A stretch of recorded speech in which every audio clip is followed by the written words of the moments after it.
Welcome back, everybody. I am really honored to have with me Stacey Curnow, and we're going to talk about PDA, what PDA is, what PDA isn't, and how to really determine or start to determine if that might be the right fit for your kid or if it's not really. But Stacey, will you start by letting everybody know who you are and what you do? Then we'll dive into it. Yes, thank you so much. Again, such an honor to be here. And again, I'm Stacey Curnow. I'm the founder of Asheville Family Counseling. We like to call ourselves a one-stop shop for all of your family's needs because we do the couples counseling, the family counseling, the individual counseling, child counseling, parent coaching, and we have a very attachment base. Again, the theoretical framework that we lean into is attachment theory, this idea that human beings are attachment creatures and we do best when we're in relationship, when we're in healthy relationships that honor our autonomy, that honor our interconnectedness. And so I also mainly provide family and couples counseling. I'm not doing so much individual counseling right now because, again, I see we get the most traction when we do it together because so many of us are carrying what I call these kind of invisible scripts from what we learned from our parents, and they're not serving us, not in our love relationships, not in our familial relationships. So I really enjoy that aspect. And again, just so happy to be here. Yeah, I'm so glad that you're here. And I'm really happy to have this conversation because we haven't Mhm. talked about PDA enough on this podcast, which is kind of Mhm. surprising because I think we're Mhm. recording 364 number. Like, Mhm. we've had a lot of Mhm. conversations. So it's definitely past time to Mhm. talk about it. Mhm. Let's start with just the basics. For anybody who Mhm. doesn't know what PDA is, tell us what it stands for. Tell Mhm. us a little bit about it. Mhm. So PDA stands for pathological demand avoidance. The label was created in the 80s by a researcher, by a woman researcher in England who was looking and working, researching kids with autism. And so she created this idea of PDA as a subset of autism.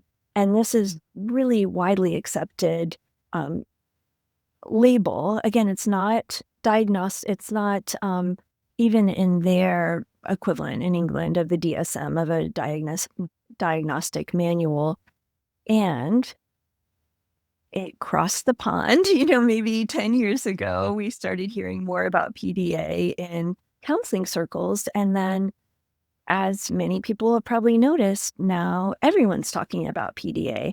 And so I think why it's gotten traction is because, for me, as awful as a demand avoidance, a pathological demand avoidance sounds, when you really understand it, you see it as a very, I think it's a compassionate lens to look at children because it's really identifying that this is a nervous system response to a perceived threat. So again, it's right there in the in the acronym. If we kind of lean into even a more compassionate kind of framework, which is, many counselors, me included, everyone at AFC, has kind of reframed PDA as persistent desire for autonomy. Because what we see again and again is we get this nervous system overwhelm, this reaction when a child perceives a threat. And again, if we really drill down, it's usually this threat to their sense of autonomy, right? All human beings have a strong desire, a need. It's a basic human need for autonomy, right? That ability to make choices based on our own will, our own meeting the challenges that we're facing. We want to feel like we're included in the solution to the problems that are affecting us. That to me is autonomy. And so when we look at these kids who are having these big reactions, and again, if it's a threat, right? If it's a perceived threat, and we're vertebrates, like, I mean, a snail, or a snake is what I meant to say, to a higher level primate, if they perceive a threat, they react in one of four ways, right? Fight, flight, freeze, or collapse, or appease. Sometimes it's called the appease, the people pleasing, the collapse. And that's what we see in these kids. So again, I think that's why it really resonates, is that if we're accepting that it's a nervous system response to a perceived threat, and especially to autonomy, these are the behaviors that we're seeing. They would fall into one of those categories of fight, flight, freeze, or collapse, or appease. Hmm.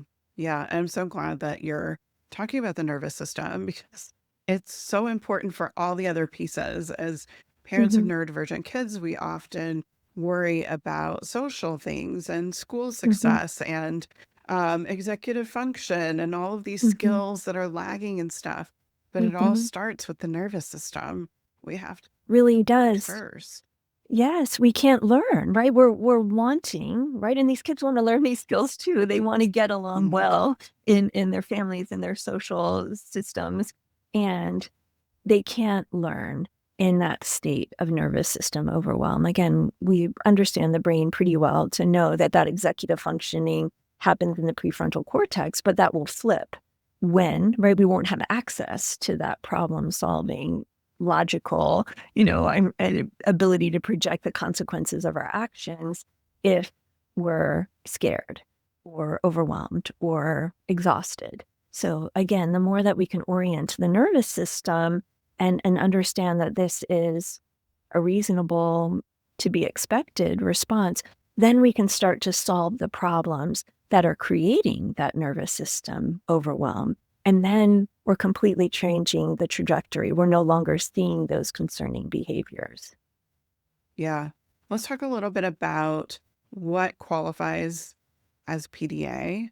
What Hmm. would help to determine if that label, for lack of a better word, Hmm. is appropriate Hmm. for a person's particular child? Yes. So it's such a good question, because I really align, and we'll talk more about my affiliation with Dr. Ross Greene and his collaborative and proactive solutions model. And I really lean into Dr. Greene's. He has a non-diagnostic stance, because his philosophy, and I really agree with it, is that diagnoses can help us have a shared language, maybe even create, a shared language between clinicians and parents and their children. And so it kind of gets us all on the same page. So that's very helpful. And it may even inform our treatment decisions. But at the end of the day, a diagnosis, a label doesn't solve problems. And these kids who are getting this label, for example, that doesn't help them. What helps them is helping them solve the problems, and then again including them in the decisions and the solutions that are going to impact their lives. So I'm gonna just, I guess, push back a little bit that I don't want to get, I mean, there is like a string of kind of check boxes. Again, if you see a child who has difficulty with transition, who has these big reactions to a request, again, like a demand. I like to call it a request, because no parent feels like they're making demands when they ask their child to put on their shoes so they can go to school, right? But then the child, again, perceives that as a demand that overwhelms them. And again, from a parent's point of view, they would be like, it wasn't a demand, it was just a request. What's so hard about this?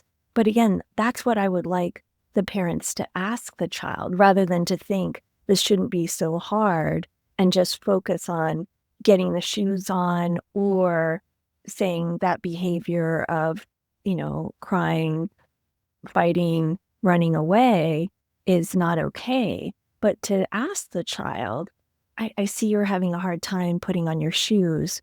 What's making that hard? Yeah. And then it would be a totally different outcome for the parent and for the child.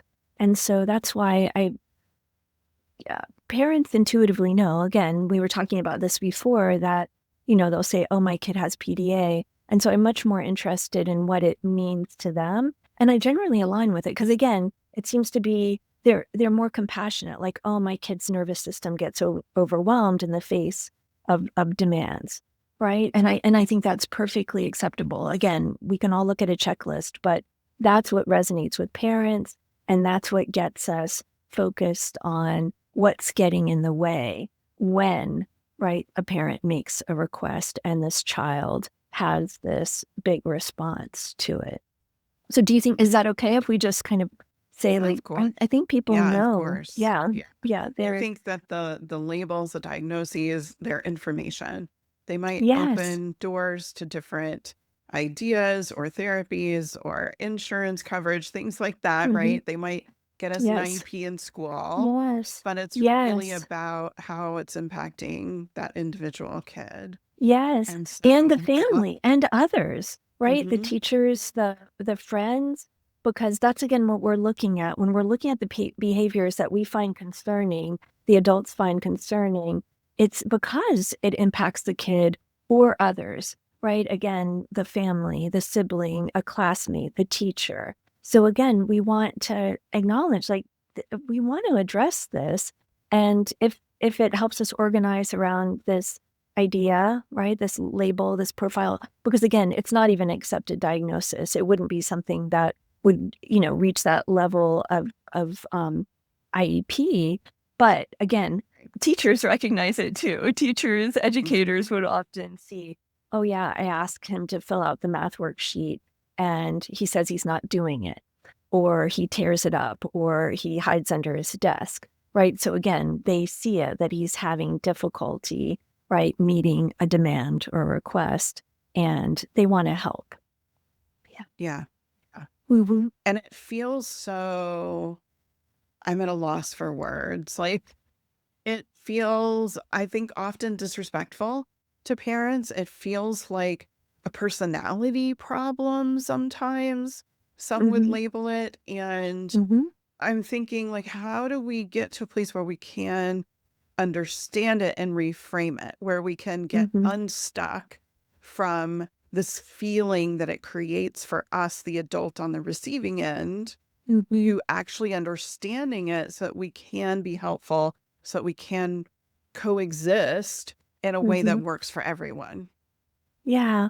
I think the first thing is, again, I'd mentioned having this compassionate lens towards kids many times. And I also want to be clear that we need this compassionate lens for the parents as well, because our nervous systems are always talking to each other. And so if the child's nervous system gets overwhelmed, it's very likely ours is going to get overwhelmed as well, right? There's so many parents. I've had this experience where I'm doing great. Like, I'm having a great morning. And then I ask my son to put his shoes on and he has a meltdown, and all of a sudden I'm having a terrible day, right? All of a sudden I I'm having difficulty coping. And so I I really I want us to really include parents, the teachers, any caregivers into this compassionate lens, that we're all doing the best we can with a tricky nervous system, limited resources, right? The fatigue, all of the issues. So again, I would want the parent to, again, have this compassionate lens for themselves and say, gosh, I see my kids having a hard time. Now I'm having a hard time. Like, what do we both need to kind of meet this moment with compassion? And once we can do that, right? Because again, so often parents, again, with so many responsibilities spread so thin, they're thinking, oh my gosh, this kid has to get on their shoes. They have to get on the bus, or else I'm going to miss work. And then I'm going to get in trouble with my boss. And then that affects my livelihood, right? They're able to project the consequences of all these actions, but to a kid, again, by definition, without having the fully formed prefrontal cortex, they aren't able to, right, extrapolate like a parent does. So again, what I really encourage is we want to get better and better about solving these problems proactively. Because in the moment when the child is having the meltdown about putting their shoes on, it's not very likely that we're going to be able to solve this problem, right? Because again, the kid's not going to have access to the creative problem solving. So it's almost like we have to make a note of it. Like, oh, I'm noticing that my kid is having a hard time putting on their shoes. we're not going to be able to address it in this moment. But later in a quiet moment, I'm going to say, hey, I noticed you had difficulty putting on your shoes. What's hard about that for you? And they'll tell you, like if they really perceive that curiosity, that compassion, they will tell you. And then you have the opportunity to share your concern, right? My concern is when it's hard for you to put on your shoes in the morning, it impacts all of us, right? You getting to school and getting to work on time. So I'd really like us to solve this together, right? Like what would help you feel supported in getting your shoes on, and what would help me feel supported in us all getting out the door by 8 a.m. Yeah. And then we kind of need to have, um, again, as adults, we have, much more, access to a creative problem solving mindset.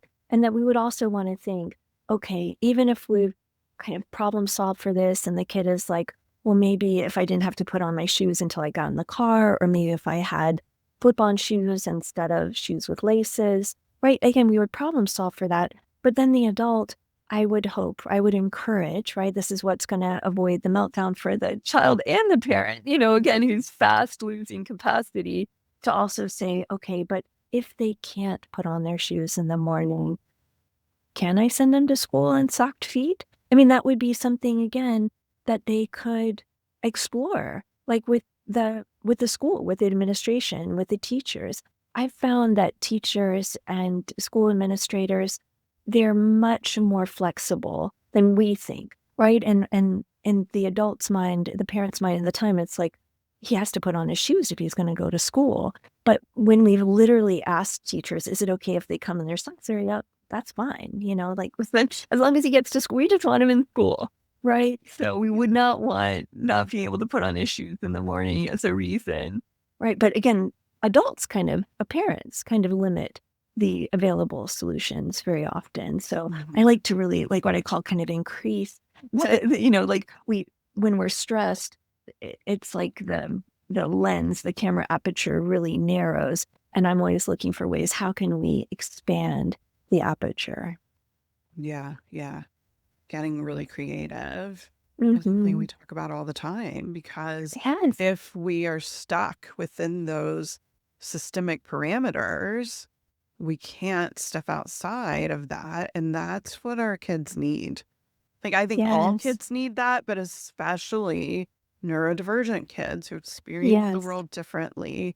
And we Yeah. have so many systems like Mhm. education that are fairly inflexible, Mhm. and we're trying to figure out ways to help our kids to be able to succeed in those environments Mhm. also. Mhm. I've had a lot of parents lately ask me, how do I ask my kid with PDA profile to get something done?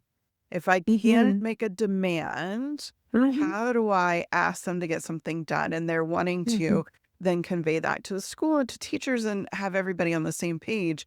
But it gets really tricky, I think. It's hard to ask someone to do something without any sort of threat to their autonomy, right? Because it's Mhm. our idea, it's our Mhm. need. So Mhm. what Yes. advice do you have around that? Well, that's where I even call when even the conversation is perceived as a demand, right? Like the parent's like, Mhm. "Hey, can we talk about what's hard about this so we can solve it together?" And again, many PDA kids will just say no right from the jump, because again, even the conversation, even asking for the conversation is a demand. And so in those cases, I just say, again, we just have to slice it thinner and slice it thinner. So we're not necessarily like saying, hey, we need to talk about this, but it could be on the drive to get boba tea. It could be, as we're in the bookstore picking out books, like again, like in that really almost like quiet, calm, connected moment, Right. saying then, hey, I've noticed that this is hard for you. Like when I ask you to do something, right? Again, insert whatever that parent is, like, I can't even ask them, right? So we're going to first address what makes it hard for them to have that conversation. And again, I'm always thinking, what would make it easier? What would make it easier? And so, oh yeah, if we're just having a nice time driving together and I can just gently ask, right? Like, hey, I've noticed. What do you think? Yeah, that goes a lot better than, hey, we got to sit down and talk about this, right? Again, the kid Yeah. will feel very often blindsided, and that's in the immediate, like, I'm in trouble and I can't. Yeah. And that's again the real framework shift is that we want to see these kids not as I won't, right? Like what we're hearing is, no, I won't do that. No, I won't have the conversation. You can't make me, right? But what I really hear is, I can't, right? I'm feeling overwhelmed. This is going too fast. It's too much, right? I need us to slow down. I need more space. And so I'm always thinking about, particularly with these kids, but it works with anyone. Like, how can we slow this down? How can we create more space, less pressure? Yeah. And so we have to, again, just slow it down. That's Yeah. what works. Yeah.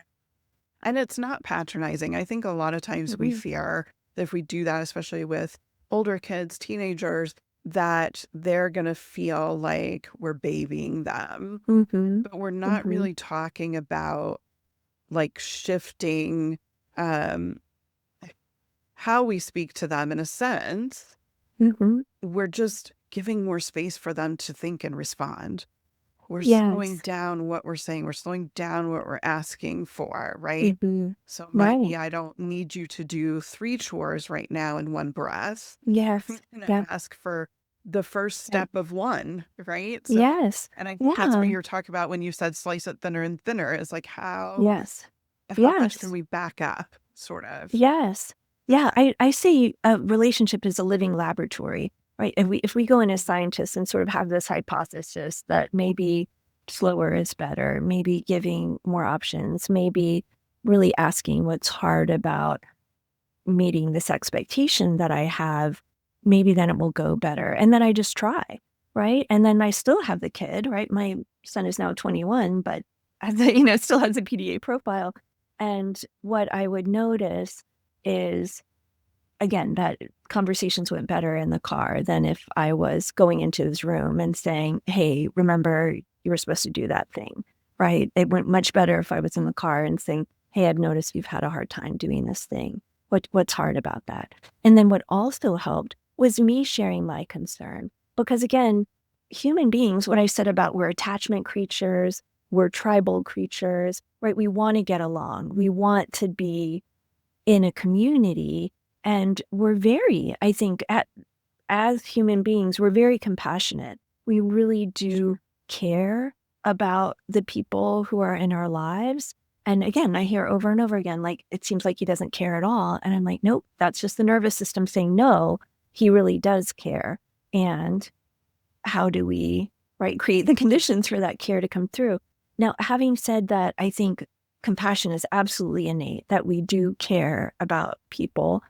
I think empathy is a skill, that ability to take the perspective of another person and really understand their experience. That takes practice because, again, that's a higher level, like prefrontal cortex skill to, again, take on the perspective and understand someone. But how would they understand? How would they develop empathy?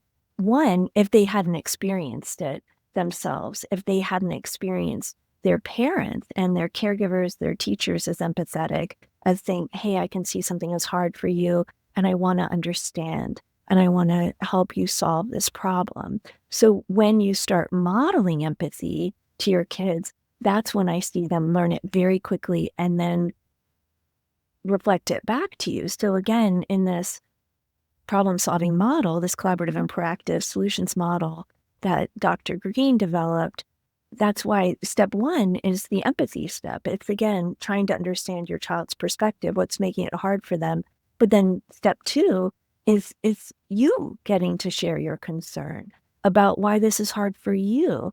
And again, PDA kids respond really well to this. I mean, again, all human beings do. And so this is where we get to highlight like PDA kids are human beings who care about others, but it makes more sense to them almost other kids. It's because PDA kids, again, I think have it's the autonomy piece, but it's also a justice piece. Like they really, again, if it seems unfair to them, and again, that's what I would say where they don't feel like they have the autonomy to like choose and make a decision that impacts them.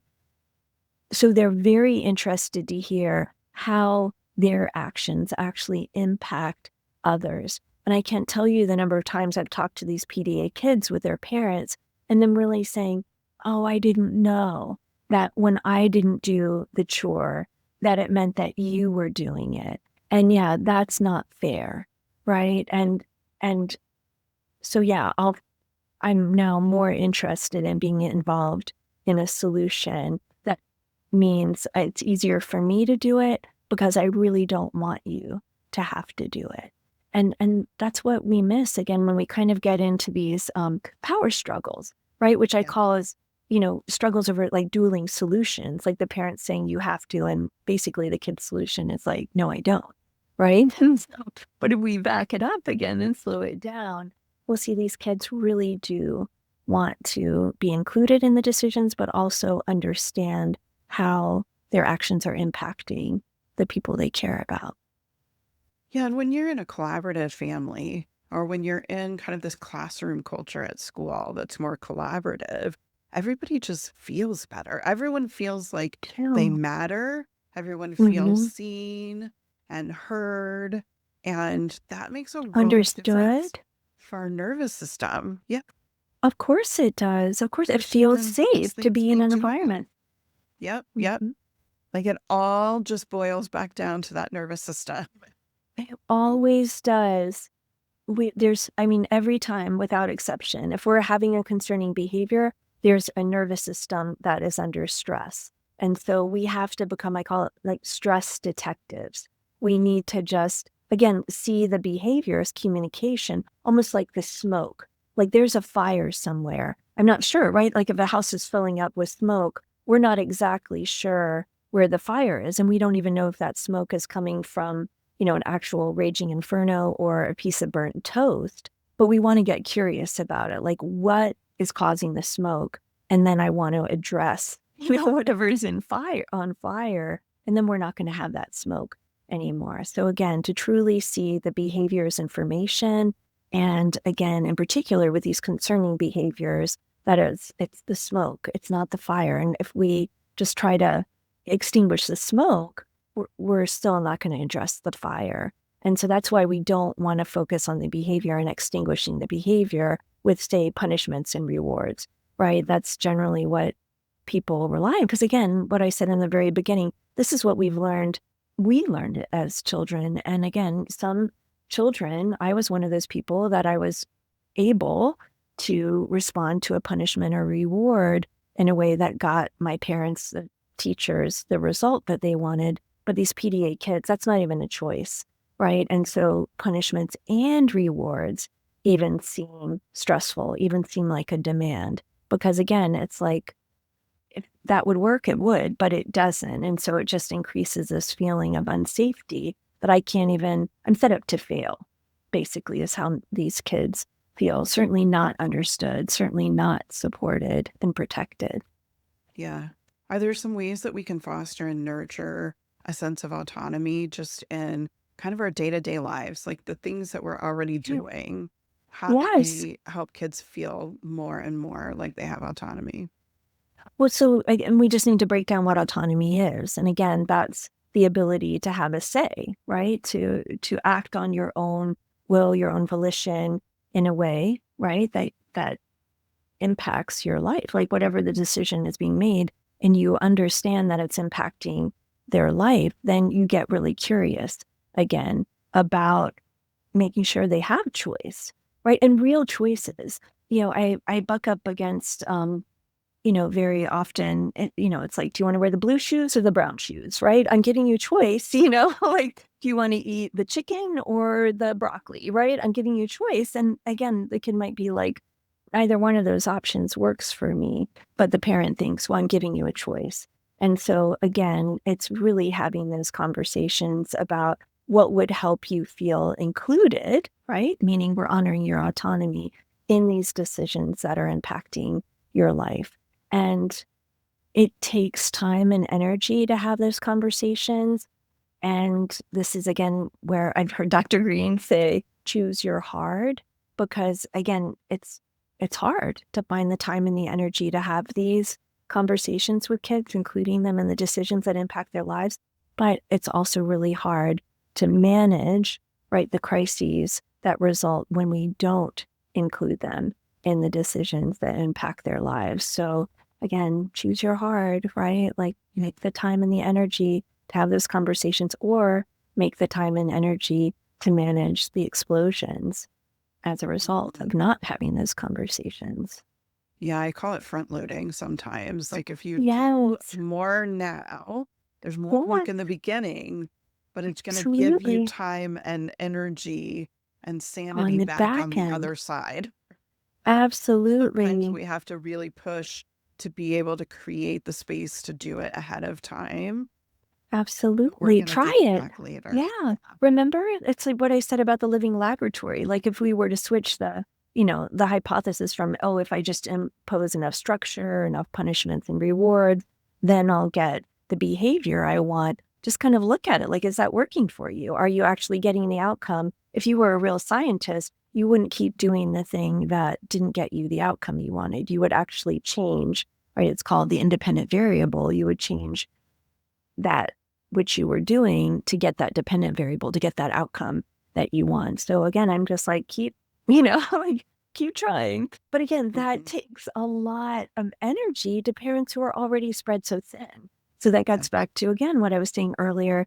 Can parents have so much compassion for themselves about how much they're carrying and how there's so little time, so little energy, so little support in our society for these parents to do this really hard work. And when we can say, no, it doesn't, then we can, at least it meets our experience. I think when we give parents the message that they should be doing better when they're doing the best they can, that's very destructive, right? Of course, that would contribute to their own nervous system overwhelm and collapse.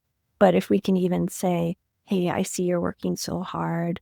I know we're not getting right the outcomes that you want, and I'm so sorry. Really, we're all really spread so thin. I mean, I think even that is like, okay, that's real. That's really in my experience.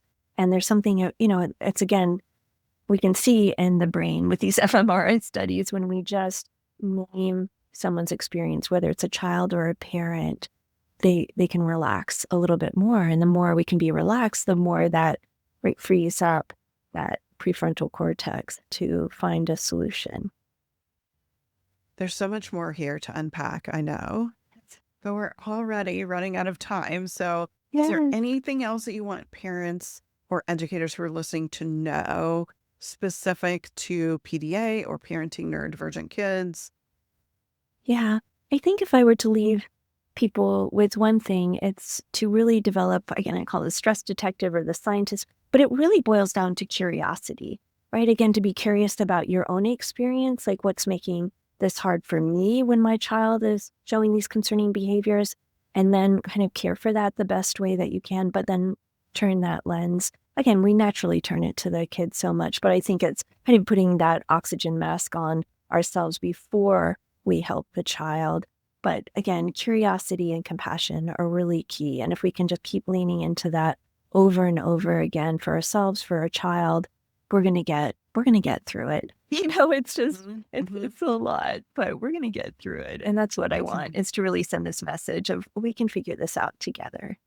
mhm. Yeah, yeah. And you really will get through it. Like I'm living proof that you will get through. I mean, there were so many days where I thought, oh, I just can't do one more.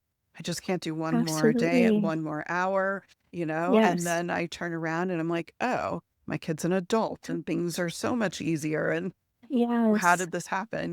But it does Yes. happen. We get It does through. happen. The same, right? My son is now 21, and again, he is so much more likely because I will more often default to that nervous system overwhelm because, again, that was my default. That's what I learned from my parents. But he, having been introduced to this model, this new way of doing things from an earlier age, he he defaults more to the compassion and curiosity for me. Like, "What's hard, Yeah. mom? Do you wanna do the Yeah. solutions thing? Let's figure it out together." So, again, Mhm. it's worth it. It's worth it to put in the front end and you will benefit, and your child will benefit on the back end Yeah. for sure. Let everybody know Thank you. where they can find you online or social Yes, media. I'll link it up at the show yes, notes as well, but tell everyone great. who's listening. Yes. Well, again, AshevilleFamilyCounseling.com is the best place. We have so many resources, so many free resources. One that I think you'll make available to your listeners, I call the Defiance Decoder. So it's really looking at all of those behaviors and all the things our kids say, and then decoding it, translating it so that we can understand it better. Because in the moment of the overwhelm, we're also feeling overwhelmed. So I think if Yeah. folks just make it to AshevilleFamilyCounseling.com, they're going to find all of these free resources that I hope they find very helpful.